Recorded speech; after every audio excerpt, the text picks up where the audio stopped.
Yes. So in this video, we are going to differentiate between Shruti literature and Smriti literature.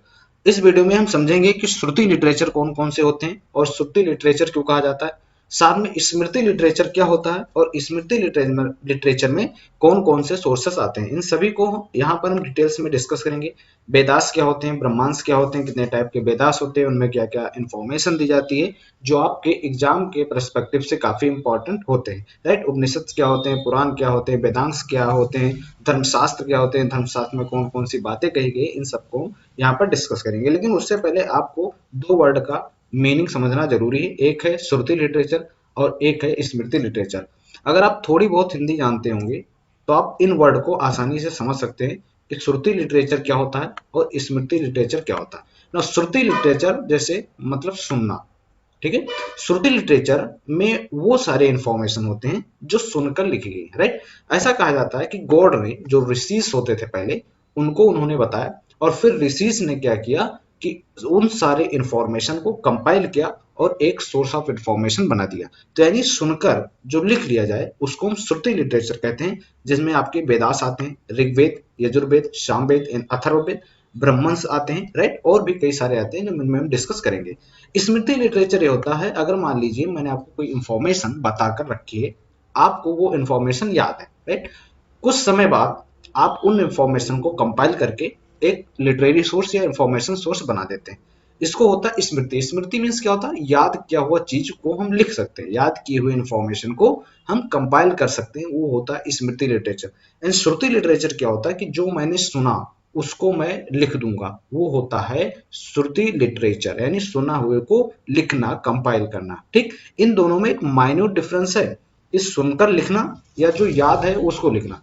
अब यहाँ पर जो श्रुति है वो सुनकर लिखा गया है, लेकिन ये नेसेसरी नहीं है कि जो स्मृति लिटरेचर है वो आप सुने ही हैं। मे बी कि आपने वो इंफॉर्मेशन कहीं और से ड्राइव करके और अपने आप में या अपने लैंग्वेज में आपने लिखा होगा, राइट। बट श्रुति लिटरेचर क्या है कि वो सुना हुआ है, right. From generation to generation वो इंफॉर्मेशन पासेस होती चली गई हैं और फिर उसके बाद फाइनली उसको कंपाइल कर दिया गया है। एट द इनिशियल मोमेंट ये कहा जाता है कि जो गॉड थे उन्होंने ही ऋषि को बताया और ऋषि ने लिखा, राइट। तो आई होप कि अब इन दोनों वर्ड में डिफरेंस आपको पता हो गया होगा, राइट। श्रुति मतलब खुद अपने कानों से सुनकर जो लिखा गया होता है श्रुति लिटरेचर, या फिर फ्रॉम जनरेशन टू जनरेशन जो इन्फॉर्मेशन पासेस होती हैं उनके आधार पर हम लिखते हैं, इन्फॉर्मेशन को करेक्ट करते हैं, वो होता है श्रुति लिटरेचर। जबकि स्मृति लिटरेचर क्या होती है कि हम याद किया हुआ चीजों को लिखते हैं, राइट। ये जरूरी नहीं कि हमने वो सुना, हो सकता है हम किसी दूसरे लिटरेरी सोर्सेस से हमने उठा लिया या कहीं और से हमने इंफॉर्मेशन पाई और फिर उसको अपने आप में लिख दिया। जैसे वेदांग, ठीक है, ये एक वेदा के ही अंग है, बट ये क्या है कि स्मृति लिटरेचर है। इसके साथ पुराणाश, इपिक्स हो गए आपके, ये सारे क्या है, स्मृति लिटरेचर है। तो इन दोनों वर्ड का मीनिंग आपको समझना बेहद जरूरी है। जो बच्चे हिस्ट्री ऑप्शनल्स के हैं, ठीक है, उनके लिए तो काफी इंपॉर्टेंट है, राइट, कि श्रुति लिटरेचर क्या होता है, स्मृति लिटरेचर क्या होता है, राइट। नाउ अब एक एक करके हम वेदास, ब्रह्मंस क्या होते हैं, पुराण क्या होते हैं, कौन कौन सी उसमें रेलेवेंट इंफॉर्मेशन प्रोवाइड की गई है जो आपके एग्जाम पर्सपेक्टिव से काफी इंपॉर्टेंट है, इन सबको यहाँ पर हम कवर करेंगे, राइट। सो सबसे पहले हम चलते हैं श्रुति लिटरेचर पर। नाउ श्रुति लिटरेचर में सबसे पहले हम बात करेंगे वेदास की, राइट। तो जैसे आपको पता होगा कि 4 टाइप्स के वेदास हैं, ऋग्वेद, यजुर्वेद, सामवेद एंड अथर्ववेद। ऋग्वेद, यजुर्वेद और सामवेद, इनको हम क्या कहते हैं, इनको हम बेसिकली कहते हैं, इनको हम कहते हैं ट्राई वेदा, राइट। ये तीनों वेदा कौन कौन से, ऋग्वेद, यजुर्वेद और सामवेद। ऐसा माना जाता है कि ये तीनों वेदा जो है आर्यन के द्वारा कंपोज किए गए थे, इसलिए इसको ट्राई वेदा एक हम अलग में रख देते हैं। जबकि अथर्व वेदा ऐसा माना जाता है कि जो नॉन आर्यन लोग थे उन्होंने कंपोज किया था, इसलिए इसको हम अलग कर देते हैं।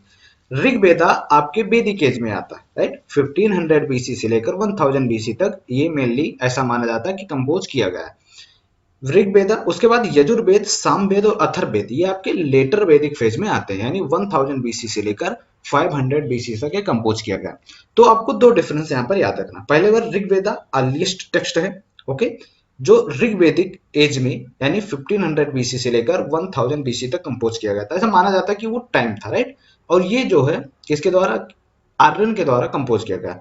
जबकि यजुर्वेद, सामवेद और अथर्ववेद ये तीनों लेटर वैदिक फेज से बिलोंग करते हैं, यानी 1000 बीसी से 500 बीसी तक।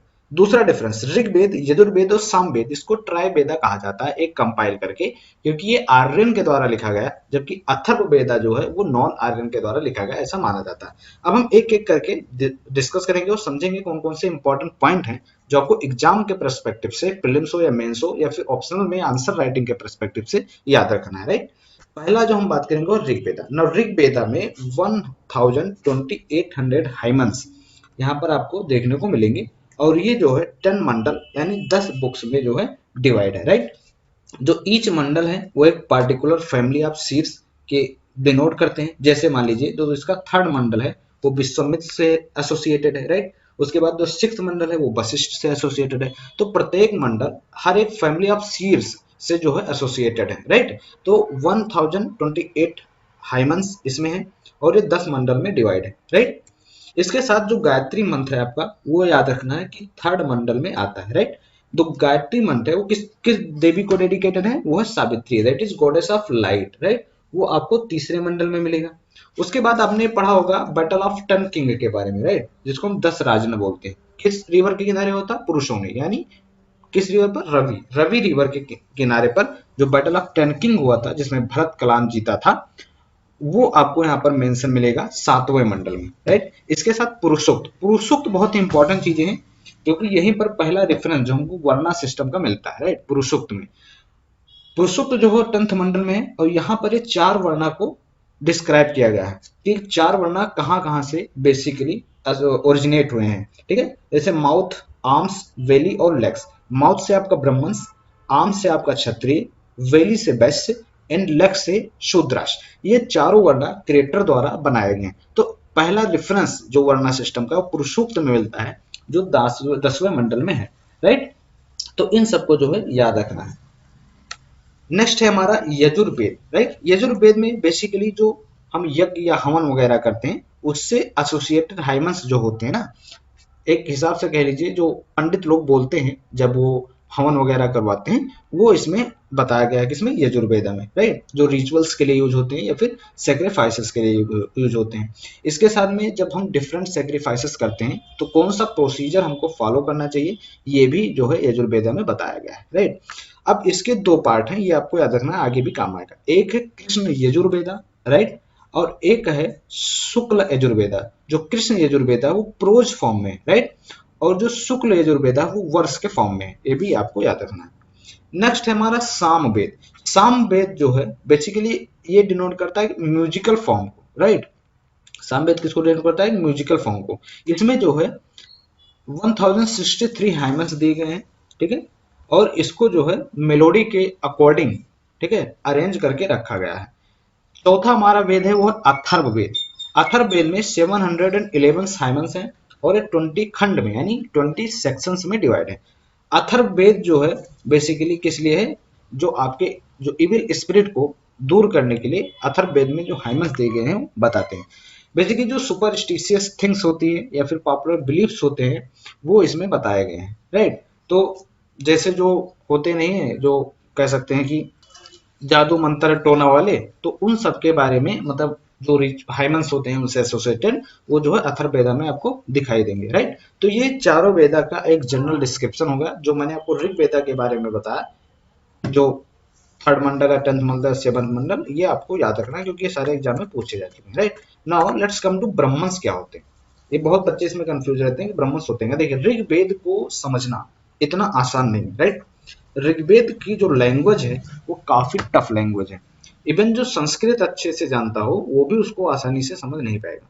तो उसी को आसान बनाने के लिए ब्राह्मण्स का जो है एज ए लिटरेरी सोर्स लाया गया, राइट। अब ब्राह्मण जो है उसके जो हाइमन्स होते हैं वेदास के, चारों वेदास के, अभी मैं बताऊंगा कौन कौन से ब्राह्मण्स किस वेदा को डिस्क्राइब करते हैं। तो वो हाइमन्स को यहाँ पर बताया गया है ताकि जो पढ़ने वाले लोग हैं उसको आसानी से समझ सकें। ये जो है प्रोज के फॉर्म में लिखा गया, राइट। और ये जो है जो वेरियस टाइप के सैक्रिफाइसेस होते हैं, रिचुअल्स होते हैं और कुछ जो टफ वर्ड्स हैं वेदास के, उन सबको इलाबोरेटली इसमें डिस्क्राइब किया गया, राइट। अगर हम देखें तो 19 ब्राह्मण्स हैं इस समय। ऋग्वेद से 2 ब्राह्मण एसोसिएटेड है, सामवेद से 10 है, यजुर्वेद से 6 है और अथर्ववेद से 1 ब्राह्मण डिनोट है, राइट, एसोसिएटेड है बेसिकली। तो ऋग्वेद को 2, सामवेद को 10, यजुर्वेद को 6 और अथर्ववेद को एक टोटल 19 ब्राह्मण है, यानी कह सकते हैं 19 बुक्स हैं जो वेदास को एक्सप्लेन करती हैं, राइट। अब कुछ इंपॉर्टेंट ब्राह्मण्स को आपको याद रखना कि कौन से ब्राह्मण्स किस वेदास से कनेक्टेड है। अगर मान लीजिए आपको ऋग्वेदा के बारे में जानकारी लेनी है तो आप अत्रेय ब्राह्मण्स पढ़िए, ठीक है। आपको अगर कृष्ण यजुर्वेदा के बारे में जानकारी लेनी है तो तैत्रेय ब्राह्मण्स पढ़िए। अगर आपको शुक्ल यजुर्वेदा के बारे में जानकारी लेनी है तो शतपथ ब्राह्मण पढ़िए। शतपथ ब्राह्मण वैसे बहुत ही इंपॉर्टेंट है और एक काफी इंपॉर्टेंट सोर्सेस हमको प्रोवाइड करता है। उसके बाद अगर आपको सामवेद के बारे में पढ़ना है या फिर उसको समझना है तो आप टांडेमन ब्राह्मण पढ़िए, या फिर अगर आपको अथर्ववेद के बारे में समझना है तो गोपद ब्राह्मण पढ़िए, राइट। तो ब्राह्मण्स क्या है? ब्राह्मण्स बेसिकली एक इलाबोरेट डिस्क्रिप्शन है वेदास को, जो उसको आसान बनाते हैं वेदास के हाइमन्स को समझने के लिए, वेदास के वर्ड को समझने के लिए, राइट। आई होप क्लियर हो गया होगा, राइट। नाउ कम्स टू अरंक्यास। अरंक्यास का मतलब समझ लीजिए जो जंगल, यानी इसको फॉरेस्ट बुक भी कहा जाता है। ये ब्राह्मण्स का एक कंक्लूडिंग पोर्शन है, कह सकते हैं कि जिस तरह ऋग्वेद से क्या आया, ब्राह्मण्स आया, और ब्राह्मण्स को भी एक कंक्लूडिंग पोर्शन बनाकर अरंक्यास में लिख गया। अरंक्यास इसलिए कहा जाता है क्योंकि ये बुक जो है वो फॉरेस्ट में लिखी गई थी, और जो फॉरेस्ट में हर्मिट्स होते हैं या फिर जो जंगल में स्टूडेंट रहते हैं उनके लिए काफी जो है उपयोग में आती है, राइट। और इसमें फिलोसफिकल डॉक्ट्रिन्स और मिस्टिसिज्म दिया हुआ है, राइट। ये हर्मिट्स और स्टूडेंट के लिए जो जंगल में रहते हैं उनके लिए बुक लिखी गई है, राइट। तो इसको भी याद में रखना है। इसमें और भी बताए गए जैसे बहुत से कॉम्प्लेक्स क्वेश्चंस होते हैं जो ह्यूमन लाइफ से रिलेटेड रहते हैं, उनके भी इसमें आंसर दिए गए जो कि फिलोसफिकल है, राइट। तो इन सबको याद रखना है। इसको फॉरेस्ट बुक भी कहते हैं, जो हर्मिट्स और स्टूडेंट जो जंगल में रहकर पढ़ाई वगैरह करते हैं या फिर तपस्या करते हैं उनके लिए लिखा गया है। अब हम बात करते हैं उपनिषद, बहुत ही इंपॉर्टेंट है, राइट। उपनिषद को समझना बहुत ही इंपॉर्टेंट है। उपनिषद का सिंपल सा मीनिंग है, आपने पुरानी मूवी में या कहीं और भी देखा होगा कि पहले क्या होती है, अगर आपने रामायण देखा होगा तो होता क्या है कि एक चौपाल की तरह होता है, गुरु वहां पर बैठ जाता है और बाकी जो शिष्य होते हैं, जो पीपल्स होते हैं, पीपल्स वो क्या करते हैं, नीचे बैठ जाते हैं, राइट। जो गुरु कहता है, ओरली ट्रांसमिटेड जो होता है, गुरु कहता है वही वो बच्चे सुनते हैं। तो इसका मतलब ये हुआ कि उपनिषद का सिंपल सा मीनिंग है कि आप गुरु के पैरों में बैठकर और विद्या को ग्रहण करें, यानी नॉलेज को जो है ग्रहण करें, राइट। आपने बहुत सारी मूवी में, या मूवी में नहीं तो आपने रामायण में या फिर जो पुराने जमाने में जो सीरियल्स वगैरह आते थे ना, उनमें दिखाया गया है कि किस तरह गुरु जो है एक राउंड चौपाल की तरह होता है, वहां पर बैठे रहते हैं और बाकी जो शिष्य होते हैं वो उनका जो है जो भी बताते हैं वो सुनते हैं, ग्रहण करते हैं, राइट। तो ओरली ट्रांसमिटेड होता था, राइट। इवन गुरुकुल्स में भी कहीं कहीं पर यही होता है, राइट। तो इसको आपको याद रखना है। इसके साथ में ये भी जो है इसको वेदांत भी कहा जाता है, क्योंकि ये बेसिकली वेदास का कंक्लूडिंग पोर्शन है, राइट। और भी आसान बनाने के लिए उपनिषद लिखा गया है, ठीक है। जैसे मान लीजिए हमको वेदा की जानकारी सिंपल से समझिए, अब मैंने 10 लोगों को अपने पास बिठा लिया और मैंने वो ओरली ट्रांसमिट कर दिया। अब वो जो 10 लोग हैं उनमें से किसी ने जाकर जो मैंने बताया है उसको अपने लैंग्वेज में उन्होंने और आसान भाषा में लिख दिया, वही बन गया उपनिषद। बिल्कुल सेम टू सेम इसी तरह जो गुरुज पहले थे उन्होंने स्टूडेंट को जो भी ऋग्वेद या फिर वेदास के बारे में बताया, वही इंफॉर्मेशन बाद में कलेक्ट होकर एज अ उपनिषद बनी, सिंपल सा लैंग्वेज में समझिए। और यही जो है वेदा का अंत है, राइट। एक कंक्लूडिंग पोर्शन बेसिकली होता है, ठीक है, जिसको हम वेदांत कहते हैं, ठीक है। ये भी एक प्रोज फॉर्म में और वर्ड्स फॉर्म में, इसको आपको याद रखना है, राइट, कि ये कंक्लूडिंग पोर्शन होता है। इसमें जो जो फिलोसफिकल और मेटाफिजिकल बातें भी, नेचर के बारे में या रिलेशनशिप के बारे में या फिर आत्मा के बारे में, ब्रह्मन के बारे में, इन सब के बारे में यहाँ पर आपको मिलेगा। वैसे 108 उपनिषद है, ठीक है, वेदास के अकॉर्डिंग, ठीक है, बनाए गए हैं उपनिषद, जिनमें से 10 जो है वो मुख्य है, जिनको हम 10 या फिर मुख्य उपनिषद भी कहते हैं, जो मैंने आपको यहाँ पर बता रखा है। जैसे अत्रेय जो ऋग्वेदिक से एसोसिएटेड है, केना एंड चंडोक जो साम वेदा से है, ठीक है, ईसा एंड बृहदहरंक शुक्ल यजुर्वेदा से, कथा एंड तैत्रेय कृष्ण यजुर्वेदा से, प्राश्न मुंडका एंड मांडुक ये अथर्ववेदा से। पहली बात आपको क्या याद रखना है कि कौन कौन से वेदास के ब्राह्मण्स हैं। जैसे ऋग्वेदा के अत्रेय हो गया, कृष्ण के तैत्रेय हो गया, ठीक है, शुक्ल के शतपथ हो गया, साम के तोंडमन हो गया और अथर्व के गोपथ हो गया। इसी तरह उनके ऋग्वेदा के उपनिषद कौन कौन से, जैसे ऋग्वेदा के अत्रेय हो गया, साम वेदा के केना एंड चंडोग्य हो गया, राइट, शुक्ल यजुर्वेदा के ईशा और बृहद्रंग हो गया, कृष्ण यजुर्वेदा के कथा और तैत्रेय हो गया, अथर्व वेदा के आपको प्राशना मुंडक एंड मांडुक मिलेगा, ये आपको याद रखना। और एडिशनल इन्फॉर्मेशन के लिए सप्तमेव जयते जो आपका लिया गया है वो है मुंडको उपनिषद से लिया गया है। इसके साथ अहिंसा का जो पहला रेफरेंस मिलता है वो चंडोक उपनिषद में मिलता है। चंडोक उपनिषद किसका है, सामवेदा का, ये आपको याद रखना। और अहिंसा का पहला रेफरेंस छंदोग उपनिषद से मिलता है। इसके साथ जो याज्ञवल्क्य और उनकी दो वाइफ गार्गी और मैत्रेय के बीच में जो काफी लंबी चौड़ी डिस्कशन हुई, ये एक अलग स्टोरी है। ये भी जो है किसमें बताया गया है, ये भी जो बृहद्रंग उपनिषद में बताया गया, सॉरी बृहद्रंग उपनिषद में बताया गया है, जो मैंने यहाँ पर लिखा नहीं है, उसके आपको नोट कर लेना है। नाउ अब आते हैं स्मृति लिटरेचर। स्मृति मीन्स व्हाट, मैंने आपको पहले बताया था, जो हम याद रखते हैं वो हम लिखते हैं, वो होता है स्मृति लिटरेचर, राइट। ये आपको याद रखना है। अब जो पहला है हमारा वेदांग। वेदांग होता क्या, तो वेदांग कुछ नहीं है, ये भी एक वेद का ही अंग है जो वेद को सप्लीमेंट करता है। इसको सप्लीमेंट या लिम्ब ऑफ वेदा भी कहा जाता है, ठीक है। ये भी हमारी मदद करते हैं ताकि हम वेदास को आसानी से समझ पाए। अब 6 यहाँ पर वेदांग दिए हैं, इनको सबको आपको समझना है, ठीक है कुछ नहीं है, सारे जो मैं आपको बता रहा हूँ ये क्या है, एक इंफॉर्मेशन प्रोवाइडर है, एक लिटरेरी सोर्स है जो हमको वेद को समझने में, वेद को पढ़ने में हमारे असिस्ट करते हैं, ठीक है। जैसे शिक्षा, शिक्षा जो बेसिकली वो जो वैदिक हाइमन्स होते हैं ना, उसको हम किस तरह से प्रोनाउंसिएशन करेंगे वो शिक्षा में बताया गया है, ठीक है, असिस्ट करते हैं, जैसे मैंने आपको बताया। इसके साथ जो प्रैक्टिकल, सेरेमोनियल या फिर सैक्रिफिशियल जो रिचुअल एस्पेक्ट होते हैं वेदा के, वो कल्प में बताया गया है, ठीक है। जो वैदिक हाइमन में वर्ड यूज किए गए हैं उनका मीनिंग क्या होता है वो व्याकरण में आपको बताया गया है। इसके साथ वो जो वर्ड यूज किए गए हैं उनका ओरिजिन कहाँ से है वो आपको निरुक्त में बताया गया है। इसके साथ आपको जो मंत्र होते हैं उसको उच्चारण कैसे करना है, उसको पढ़ना कैसे है, वो छंद में बताया गया है। और साथ में ही जो एस्ट्रोनॉमिकल या एस्ट्रोलॉजिकल एस्पेक्ट होते हैं, ठीक है, किसी डेट बताना या किसी टाइम बताना, है ना, बेसिकली कि कौन सा काम किस टाइम पर करना चाहिए, किस डेट में करना चाहिए, ज्योतिष में बताया गया है। इसी तरह सूत्र, सूत्र क्या होता है, देखिए अगर आपको कुछ इन्फॉर्मेशन याद करनी होती है तो आप निमोनिक्स बनाते हैं, राइट। निमोनिक्स बनाते हैं, वो आप याद करते हैं और उस चीजें जो है आपके काफी लंबे समय तक आपके माइंड में रहती है, आपको याद रहता है। उसी तरह अगर आपको मंत्र को या फिर हाइमन्स को याद करना है तो उसके लिए उसको एक सूत्र का फॉर्म दिया जाता है ताकि हम आसानी से उसको मेमोराइज कर सकें, राइट। ये होता है सूत्र, ठीक है। अब कल्प सूत्र यहाँ पर मैं आपको बता रहा हूँ, इसके 4 डिवीजन है। जो कल्प सूत्र है वो वैदिक लिटरेचर से रिलेटेड है, इसलिए मैं आपको यहाँ पर बता रहा हूँ। कल्प सूत्र में 4 डिवीजन बताए गए हैं, श्रोता सूत्र, गृह सूत्र, धर्म सूत्र और शूल्ब सूत्र। पेन और कॉपी उठाइए और इसका हर एक का मीनिंग आपको लिखना है, ठीक है। जैसे श्रौता सूत्र होता है, जो अश्वमेध यज्ञ होता है या राजस्व यज्ञ होता है, जो उस समय सेक्रिफिशियल रिचुअल्स परफॉर्म किए जाते हैं, उनका पूरा एक डिस्क्रिप्शन दिया हुआ है। गृह सूत्र में बताया गया है कि आपको डोमेस्टिक रिचुअल्स किस तरह करनी चाहिए, उसके लिए क्या नॉर्म्स होनी चाहिए, क्या रूल्स होने चाहिए, वो बताया गया है। इसके साथ धर्म सूत्र में बताया गया है कि किस तरह आपको सोशल कंडक्ट करना चाहिए, किस तरह बात करनी चाहिए, आपको समाज में किस तरह समाज में व्यवहार करनी चाहिए, ये सारे धर्म सूत्र में बताया गया है। इसके साथ जो शूल्ब सूत्र है उसमें ये बताया गया कि जब जैसे आप हवन वगैरह कराते हैं तो एक जहाँ पर हवन होती है वहां पर एक ट्रायंगुलर शेप का जो एक होल खोद दिया जाता है ना, होल कर दिया जाता है, तो इसका जो मेजरमेंट किस तरह होना चाहिए, राइट, मेजरमेंट कितना होना चाहिए, बेसिकली प्रिंसिपल ऑफ ज्योमेट्री, वो इसमें शूल्ब सूत्र में बताया गया, ठीक है। तो ये हो गया। अब बात करते हैं पुराण की। तो पुराण में आपको ये याद रखना है, एक राजा होते थे परीक्षित, आपने नाम सुना होगा। टाइम फ्रेम कुछ पता नहीं, कुछ एग्जैक्ट सबको पता नहीं, ठीक है। जो कुरु ट्राइब थी उसके राजा थे परीक्षित। वहां से लेकर और गुप्ता रूलर तक, यानी 4th century AD, 5th century AD कह लीजिए, वहां तक जितनी भी डायनेस्टीज आई, उन सारी डायनेस्टीज का मेंशंस आपको पुराण में मिलेगा। इसके साथ में वहां की सोशल कंडीशन कैसी थी, इकोनॉमिक कंडीशंस कैसी थी, पॉलिटिकल कंडीशन कैसी थी, ये सारी इंफॉर्मेशन आपको पुराण में देखने को मिल जाएंगी, राइट। ये याद रखना। टोटल 18 पुराण हैं। कुछ मैंने यहाँ आपको बता रखे हैं जो इंपॉर्टेंट है, जो लोग पूछ सकते हैं, जैसे ब्रह्म हो गया, भागवत पुराण, पद्म पुराण, विष्णु पुराण, वायु पुराण, अग्नि पुराण, मत्स्य पुराण और गरुड़ पुराण। ये कुछ पुराण मैंने यहाँ पर लिख दिए, ठीक है। पुराण क्या होते हैं अब आप समझ गए होंगे कि जो dynasties I till the Gupta ruler तक, फ्रॉम दी परीक्षित ऑफ कुरु ट्राइब, उनके सारे डायनेस्टीज के बारे में हमको इन्फॉर्मेशन मिलती है। बात करते हैं एपिक्स, तो 2 एपिक्स बहुत ही फेमस है, एक तो महाभारत और दूसरा रामायण, जो फाइनली कंपाइन हुए 480 during the period of the Gupta, you can see, right.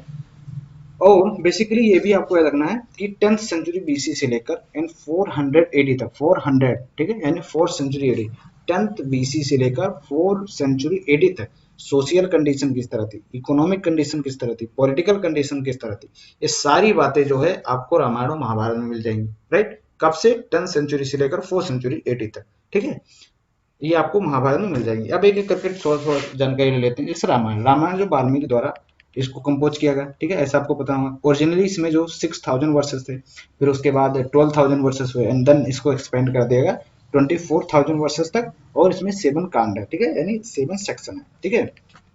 Then Mahabharat, Mahabharat जैसे आपको पता होगा वेद व्यास द्वारा लिखा गया। पहले ओरिजिनली इसमें 8800 वर्सेस थे, तब इसको कहा जाता था Jaya Gita. And then again many verses are added and it expanded to 24,000 verses, and then it came to be known as Bharata, and then further expanded to 1 lakh verses, and then it named as Mahabharat. And this Mahabharat is divided into 18 parvas. Parvas means books, right?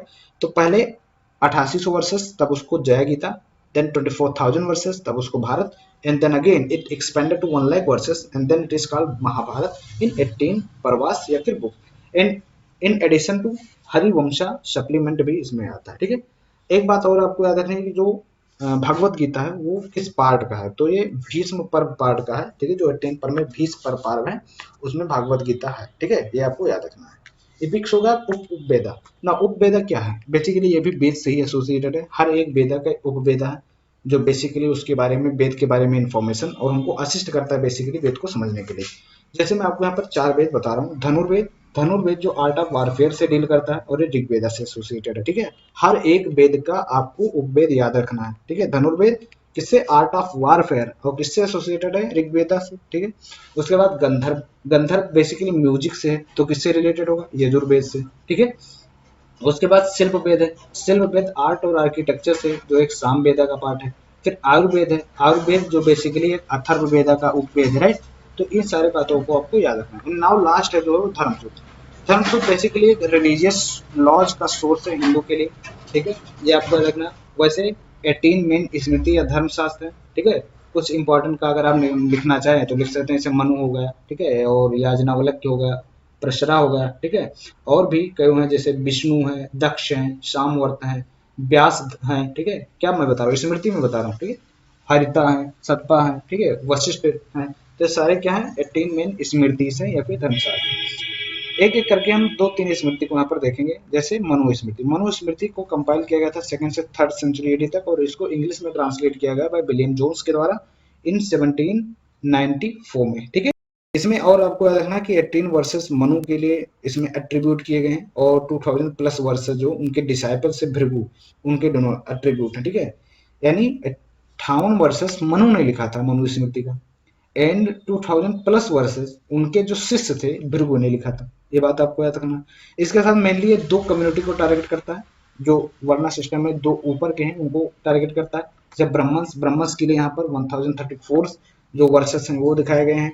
इसके साथ क्षत्रिय के लिए 971 versus बताए गए, ठीक है।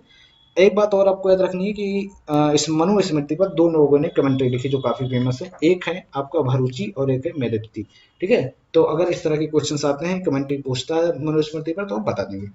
Now एक है नारद स्मृति। नारद स्मृति 100 से लेकर 480 तक लिखा गया। ये बेसिकली एक जुडिशियल टेक्स्ट है जो बेसिकली डील्स करता है प्रोसीजर से या फिर सब्सटेंटिव लॉ से, ठीक है। एक है याज्ञवल्क्य स्मृति, जो 3rd से 5th सेंचुरी एडी तक लिखी गई। इसमें 3 कैटेगरी है, आचार, व्यवहार और प्रायश्चित। या बेसिकली एक कह सकते हैं कि एडवांस जो सोर्स है, ये एडवांस इंफॉर्मेशन प्रोवाइड करता है, और बेसिकली एडवांस रूल बनाता है, अनकन्वेंशनल रूल बनाता है, जो बेसिकली जो विडो होती है उनको भी राइट देता है कि वो प्रॉपर्टी को इनहेरिट कर सकते हैं, ठीक। तो कह सकते हैं कि मॉडर्न को ये शो कर रहा है। आई होप सब कुछ क्लियर हो गया होगा। एंड यस, अभी तक बहुत लोगों ने सब्सक्राइब नहीं किया है यूट्यूब चैनल को, तो प्लीज़ यार सब्सक्राइब कर दो और लाइक भी कर दो। और अगर इससे रिलेटेड कुछ डाउट है, अगर आपको कुछ बातें नहीं समझ में आई हो, कुछ वर्ड्स आपको नहीं क्लियर हो, तो आप कमेंट सेक्शन में पोस्ट कर सकते हैं। I am always with you and enjoy your journey. All the best.